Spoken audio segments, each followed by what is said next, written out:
Salve, minha rapaziada, sejam bem-vindos a mais um giro de notícias do nosso Vascão. O vídeo de hoje aí, vamos trazer notícias quentinhas para vocês aí sobre a situação da Copa do Brasil. Nosso jornalista Lineker Biondi vai falar bastante aí sobre a polêmica, porque parece que Vasco e Corinthians, grandes rivais, historicamente falando, né? Inclusive as próprias torcidas não se dão muito bem, mas Vasco e Corinthians deram as mãos. Vamos juntos à justiça aí para poder buscar, né, essa questão da polêmica envolvendo o adiamento do segundo jogo aí da Copa do Brasil. Vasco e Corinthians aí acabando sendo aí prejudicados pela dupla Flamengo e Atlético Mineiro. Então o Lineker vai trazer notícias muito importantes sobre isso e eu vou falar bastante sobre o jogo de amanhã. Preparação aí que segue acontecendo lá em BH, né, um jogo super importante para o Vasco aí conseguir trazer um bom resultado dessa primeira partida da semifinal da Copa do Brasil. Então fica com a gente, acompanhe o nosso vídeo até o final para você não perder nenhum detalhe aí desse vídeo importante que a gente vai estar trazendo.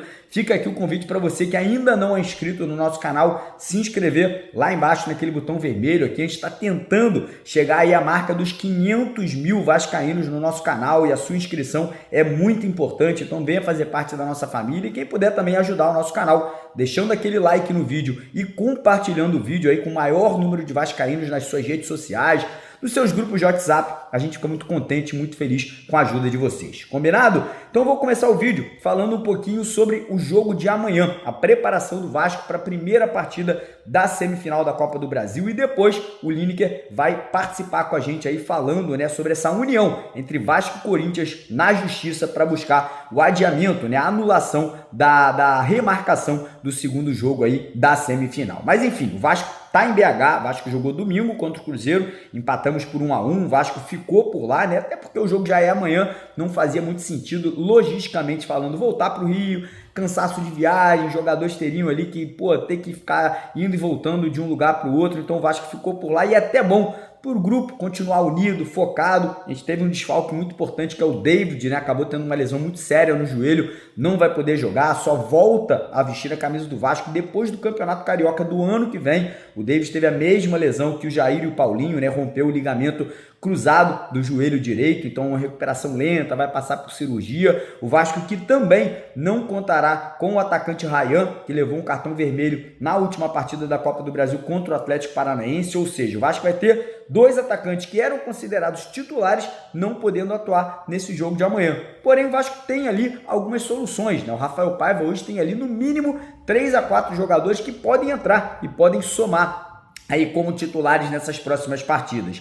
Para a vaga do David, quem está sendo cogitado é o Jean Davi, né? O Jean Davi acabou não sendo convocado pela seleção chilena, então a gente não vai ter problema aí de perder ele para essas próximas duas partidas. Ele deve acabar ganhando a vaga do David ali no ataque. E na vaga do Ryan, quem deve ser escalado é o Emerson Rodrigues, né? Que foi titular do último jogo, jogador que está crescendo, está evoluindo, está começando a entregar um pouco mais, né? E temos outras opções. Tem ali o próprio Maxime Domingues, o suíço, que até agora não vem tendo tantas oportunidades, e tem o Felipe Coutinho, né? Nosso craque que pode jogar aberto pelo lado de campo. Aí você vai falar, pô, Mário, mas o Coutinho tá bem centralizado. E eu concordo com você. Se o Coutinho jogar centralizado e ele quiser, o Rafael Paiva quiser usar o Payet também pode jogar aberto pelos lados de campo, né? O Payet ele sempre se destacou muito jogando justamente ali aberto pela direita ou pela esquerda. Mas acredito que para o jogo de amanhã o Coutinho e o Payet não atuem como titulares, os dois, né? Apenas um deve começar a partida ali no meio de campo e aí fica a dúvida quem será utilizado ali, né, como esse terceiro homem de meio de campo. Outra grande dúvida é quem será quem será que vai ser a dupla de zaga do Vasco, né? O Rafael Paiva vem testando diferentes formações. Vasco jogou com Maicon e João Vitor durante muito tempo. Depois, quando o João Vitor se machucou, a zaga foi Maicon e Léo Pelé. Acabou funcionando, né? O Maicon é um cara muito experiente, o Léo Pelé vivia um momento de instabilidade, começou a crescer de produção, vem entregando um pouco mais. Agora que o João Vitor voltou, ele voltou a testar outras possibilidades. No último jogo agora foi Léo Pelé e João Vitor na zaga, mas acredito que o Maicon volta ao time pela questão da experiência. O Maicon é um cara muito vivido, muito rodado, sabe muito bem lidar com situações de pressão, então acredito que o Maicon volte ao sistema defensivo e aí a grande dúvida é quem será o parceiro dele na zaga, João Vitor ou Léo Pelé? Eu acho o João Vitor mais jogador, principalmente pela questão da bola aérea e pelas puxadas de contra-ataque. Jogador de velocidade, um jogador muito forte fisicamente, então eu iria com a zaga Maicon e João Vitor. A gente vai buscar essa informação ainda hoje para vocês, para confirmar qual deve ser a dupla de zaga para a partida de amanhã. No meio de campo, mais uma dúvida: Sforza ou Matheus Cocão? Eu acho que o Matheus Cocão, apesar de ter sido expulso injustamente no último jogo, deve ser mantido. Eu acho que ele vem entregando mais, um jogador com mais visão de jogo e um cara que rouba mais bolas, né? Um cara mais combativo. Então eu particularmente acho que é um jogador mais pronto para essa partida de amanhã. Então a tendência é que o time que vai a campo para esse jogo amanhã contra o Galo seja formado com Léo Jardim no gol, PH na lateral direita e Piton na lateral esquerda, dupla de zaga com Maicon e João Vitor ou o Léo Pelé, meio de campo com Hugo Moura, Cocão ou Sforza e Dimitri Payet, ou o Felipe Coutinho, não sabemos ainda, né? E lá na frente, Emerson Rodrigues, aberto pela direita, Pablo Verratti centralizado, e Jean Davi aberto pelo outro lado de campo. Eu tô muito confiante, cara. Eu tô acreditando muito que o Vasco vai sair de BH com um grande resultado. Quando eu digo grande resultado, é com uma vitória, tá? Do outro lado, o Atlético Mineiro, apesar de estar numa semifinal de Libertadores e tá ali no meio de tabela do Campeonato Brasileiro, né, muito próximo do Vasco, é um time que vem oscilando muito e principalmente oscilando para baixo no Campeonato Brasileiro, vem caindo de rendimento e para piorar a situação do Atlético Mineiro, eles terão 5 desfalques, 5 jogadores considerados titulares que não terão condição de enfrentar o Vasco nessa partida de amanhã. Então a confiança, pelo menos da minha parte, é muito alta que o Vasco vai voltar de BH com uma grande vitória, surpreender aos críticos, surpreender aos jornalistas e surpreender até, de repente, a muitos torcedores do Vasco, né, que não estão acreditando que o Vasco possa voltar aí com um grande resultado dessa partida de amanhã. E eu agora vou deixar uma dica para vocês aqui, tá? Dica bacana, lá na nossa parceira do canal, a Stake. A Stake aí que, como vocês sabem, uma das maiores casas de apostas esportivas do mundo inteiro, aqui do Brasil não preciso nem falar. E a Stake, além de dar 100% de bônus do seu primeiro depósito, a Stake tem algo muito bacana, tá? A Stake, ela transmite jogos ao vivo com imagem, de graça para você, da Copa Libertadores da América e também da Copa Sul-Americana. Então já faz seu cadastro, que ano que vem o Vascão vai estar ou na Libertadores ou na Sul-Americana. Então já tem essa dica. E para continuar aqui, amanhã no jogo contra o Galo, é óbvio que eu vou botar uma graninha, né, na vitória do Vasco. E hoje tem Champions League, tá? Tem vários jogos bacana. Tem Bayern de Munique, PSV. Tem o jogo do Sporting de Portugal que tá voando também, tá pagando muito bem. Vou deixar essa dica para a rapaziada correr no primeiro comentário fixado aqui, se cadastrar lá na Stake, principalmente porque é uma grande casa de aposta, não tem aí nenhum tipo de problema, depósito e retirada por Pix e, como eu falei, jogos com imagem em tempo real, com tudo de graça. Então corre lá no primeiro comentário fixado para tirar proveito dessa parceria, beleza, rapaziada? E agora, quem vai trazer essa notícia polêmica e uma notícia aí que me deixou muito surpreso, que é uma união inesperada, União Vasco e Corinthians, né? Historicamente falando, dois grandes rivais, dois rivais que já disputaram final de campeonato mundial lá atrás em 2000, né? Uma rivalidade muito grande até entre as próprias torcidas, mas parece que pelo fato dos dois clubes nesse momento estarem sendo prejudicados pela CBF para poder favorecer Flamengo e Atlético Mineiro, os dois clubes se uniram. E ó, parabéns, mais do que certa essa atitude aí da diretoria do Vasco, da diretoria do Corinthians, para poder buscar, né, justiça. Tem que seguir a regra. E parabéns aí por essa atitude. Quem vai falar muito sobre isso agora é o nosso jornalista Lineker Biondi aqui para vocês. Beleza? Vai lá, hein? Stake, primeiro comentário fixado, não dá mole. Vai lá, Lineker, tamo junto. Vasco e Corinthians estão para cima da CBF. Ambos ingressaram na noite dessa segunda-feira no STJD a respeito da mudança de data, né, para favorecer Flamengo e Atlético Mineiro na Copa do Brasil. O Gigante da Colina se posicionou fortemente diante do Superior Tribunal de Justiça Desportiva e o Corinthians não ficou para trás. O Corinthians foi lá e fez também esse movimento, né, dentro de um aspecto hostil e também indignado com a mudança forçada, né, pela CBF do cenário da semifinal do segundo jogo pela Copa do Brasil, jogo importante que vale muito para essas duas equipes, né? O Vasco e o Corinthians, querendo ou não, a gente sabe que nós somos os azarões dessa semifinal, porque começamos um planejamento no início do ano bem mais complicado, financeiramente também um pouco mais complicado. Já o Atlético Mineiro e o Flamengo teve, né, uma organização financeira, não desportiva, né? Porque está sendo um fiasco o ano dessas duas equipes, mas financeiramente falando, o Vasco e o Corinthians são os azarões, né, dessas semifinais. E incomodam bastante, porque são duas equipes de duas grandes torcidas. E agora, duas equipes que têm diretorias que se posicionam fortemente, tá?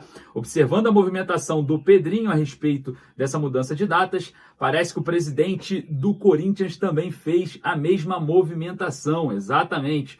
O Vasco e o Corinthians, eles entendem que estão sendo prejudicados por essa mudança contra Flamengo e Atlético Mineiro. O Corinthians também argumenta que as partes que podem impedir mudanças, né, na partida de mudanças de horário e de data são os clubes mandantes, a federação mandante e quem tem os direitos de transmissão. Coisa que aconteceu completamente o contrário, né? Diante desse cenário, quem pediu foi o clube visitante, onde dentro do registro regulamento geral de competições, né, a gente sabe que existem situações que a CBF simplesmente não deixou de cumprir. E agora a situação está no STJD. Caso não tenha êxito no STJD, teremos sim uma possibilidade de irmos à Justiça Comum. E ir na Justiça Comum pro Vasco hoje não é nada de ruim, tá? O Vasco se mostra hoje poderoso no fator extracampo. O Pedrinho se posicionou fortemente e a gente sabe, né, da força que tem o Vasco no cenário nacional. Se vai dar certo ou não, a gente não sabe, porque se trata da CBF. É, exatamente, a CBF que tá doida para entregar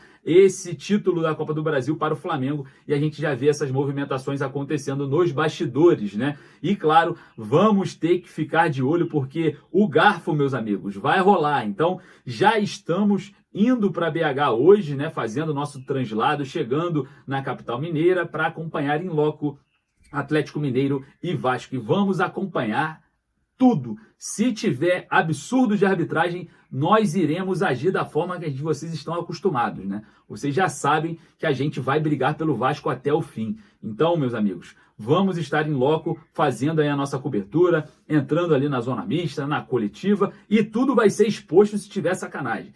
Se tiver sacanagem, vai ter exposição de tudo, e vocês sabem que tem, e a gente vai trabalhar em prol do Vasco, independente de o que acontecer, não importa. Ah, vocês vão receber sanções, vocês não vão conseguir mais credência. Dane-se, eu não tô nem aí, porque a situação que está acontecendo hoje no futebol brasileiro é vergonhosa, é inadmissível. E claro, a gente observando de perto, vamos estar fazendo, né, toda essa nossa movimentação como de costume. Observando a arbitragem desse jogo contra o Atlético Mineiro amanhã na Arena MRV, hein? Preste atenção, não é coincidência, é mais uma vez a arbitragem de São Paulo. Como aconteceu agora contra o Cruzeiro, árbitros de São Paulo, em sua totalidade, nós temos Flávio Rodrigues de Souza de São Paulo, árbitro FIFA, dentro dessa partida importante da semifinal, auxiliado por Neuza Inês Bach, de São Paulo também, FIFA, e também o Danilo Ricardo Simão Maniz, árbitro FIFA também de São Paulo. E o VAR, meus amigos, não é coincidência não. Quando não é Rodrigo Guarizo do Amaral, é o senhor Wagner Hillway. Exatamente. Quando não tem o Rodrigo Guarizo do Amaral, temos a presença do Wagner Hillway, árbitro de vídeo, o VAR FIFA de Santa Catarina. Então, observe esses dois nomes, torcedor. Pega um caderninho e anota. Rodrigo Guarizo do Amaral e Wagner Hillway são os árbitros de vídeo que mais figuram em jogos do Vasco e são os árbitros de vídeo que mais figuram com polêmicas, né, em jogos do Vasco. A gente não precisa nem citar aqui as últimas, né, porque senão a gente vai ficar aqui esse vídeo 20, 30 minutos fazendo para falar sobre essa vergonha que é a arbitragem brasileira, né? E a CBF não tá nem aí, lava as mãos e deixa rolar da forma que tem que rolar. Mas garfar o Vasco, senhor Flávio Rodrigues de Souza, você se prepare, porque isso vai ter consequências para o senhor. Nem que seja consequências vindo aqui do canal, nem que a gente cobre você na zona mista, como a gente já fez com o senhor Wilton Pereira Sampaio. Vai, pelo menos, passar uma vergonha em público, porque não vamos aceitar esse movimento safado que vem acontecendo contra o Vasco nos bastidores e também dentro de campo. Estamos de olho, hein? Arbitragem, grava aí, vamos gravar de novo. Flávio Rodrigues de Souza, o árbitro de campo, dono do apito, auxiliado por Neuza Inês Bach e também Danilo Ricardo Simão Maniz. Ambos de São Paulo, todo mundo de São Paulo de novo, tá? Tivemos o Matheus Candansan com os árbitros de São Paulo, Rodrigo Arizo do Amaral no VAR também de São Paulo, e a gente viu que o Rodrigo Arizo do Amaral não chamou o árbitro no pênalti claro no Jean David, não chamou o árbitro para ver o monitor na expulsão ali do Matheus Carvalho, e ele fez o trabalho que ele sempre faz contra o Vasco, o senhor Rodrigo Arizo do Amaral. Então vamos aí, começando pelo árbitro do jogo contra o Cruzeiro, Rodrigo Guarizo do Amaral de São Paulo. Agora vamos observar o Wagner Riway contra o Atlético Mineiro. Outro que faz o serviço certinho para prejudicar o Vasco, tá? Não tenha dúvidas, esse senhor já acumula inúmeras polêmicas, inúmeros problemas em jogos do Vasco, mas a gente vai estar de olho. E Pedrinho, alô Pedrinho, diretoria do Vasco, exija da CBF, por favor, que sumam com o Rodrigo Guarizo do Amaral e Wagner Riway dos árbitros em jogos do Vasco no Campeonato Brasileiro e também na Copa do Brasil. É muita coincidência esses árbitros terem uma sequência muito grande de jogos do Vasco, sendo que tem outros jogos para eles trabalharem, tá? Então, de olho, né, nessa arbitragem novamente de São Paulo, nessa nova coincidência, né, que só acredita quem quer. Enfim, jogo difícil contra o Atlético Mineiro, o Vasco ainda está em BH, ficou, né, depois do jogo contra o Cruzeiro, trabalhou ontem na Toca da Raposa e o Gigante da Colina se prepara para amanhã, jogo decisivo da Copa do Brasil. Informações sobre o Jean Davi, o jogador não foi convocado para a seleção chilena, deu lugar ao Eduardo Vargas do Atlético Mineiro. Então, o Jean Davi na data FIFA vai estar trabalhando com o Vasco no elenco. Não foi aí convocado pelo Ricardo Gareca. Informação aí a respeito do atacante que divide opiniões no Vasco hoje, né? Até então não mostrou para o que veio, né? Não teve uma boa partida ainda com a camisa Cruz Maltina. Rapaziada, queria agradecer a sua presença. Não esqueça de participar do Você no Caldeirão. Tá lá no primeiro comentário fixado o link para você vir para São Januário com tudo pago pelo canal. E claro, deixe seu joinha para dar aquela moral. Vai lá nos comentários e deixar a sua opinião. Vou ficando por aqui. Um forte abraço. Saudações vascaínas.